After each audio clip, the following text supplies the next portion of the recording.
ఏంటి చూడండి గొంగళ పురుగులు ఎలా పట్టియో చూడండి ఫ్రెండ్స్. ఇక చిన్న బేబీ పిల్లలు ఇప్పుడు లేదని మనం చూడపోను మనకు మొక్కలు అస్సలు ఏటి ఉండేవు.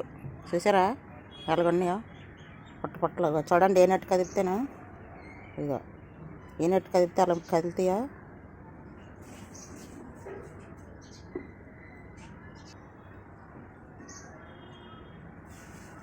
ఇంకా ఇంకా ఇంకెక్కడ ఆకుల్ని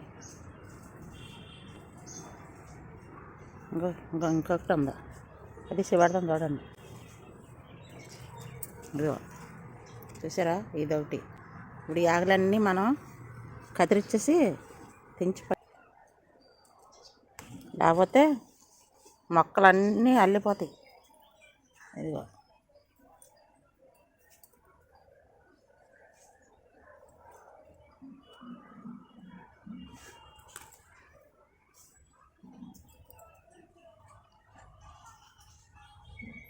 ఇవి మనం మేడమకి వచ్చి మొక్కలు అప్పుడప్పుడు గమనిస్తుండాలండి.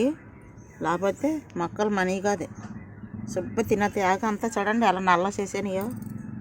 చాలా డేంజర్. ఇవి మొక్కలు స్ప్రెడ్ అయిపోయినాయా శుభ్రంగా దానికి ఉండి రసం అంతా పీల్చేసి పెద్దవి అయిపోతాయి.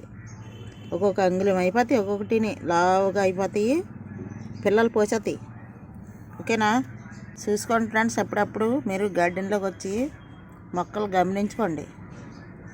ఏదో టైం అప్పుడు వచ్చి అన్ని మొక్కలను నెలకాల ఏట్లకి ఎలాగొన్నాయి ఏటి ఉన్నాయి అనేసి.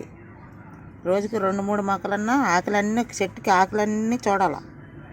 చూసామనుకో మనకి ఎలాంటి చీడ పీడ ఎక్కడున్నా కనపడతాయి. మనం ఎప్పుడో మనకి లిక్విడ్ తయారు చేసి కొట్టికంట మనం ఇలా మొక్కలు తీసుకొని బయట పడేసుకుంటే ఇంక మొక్కల్లో స్ప్రెడ్ అవ్వకుండా ఉంది. ఓకేనా?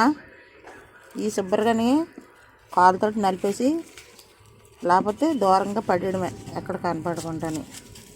ఒక్కటి కింద పడినా మళ్ళీ మామూలుకి వచ్చేస్తాయి. ఓకేనా? ఇదంతా శుభ్రంగా ఇలా నలిపేయాలి.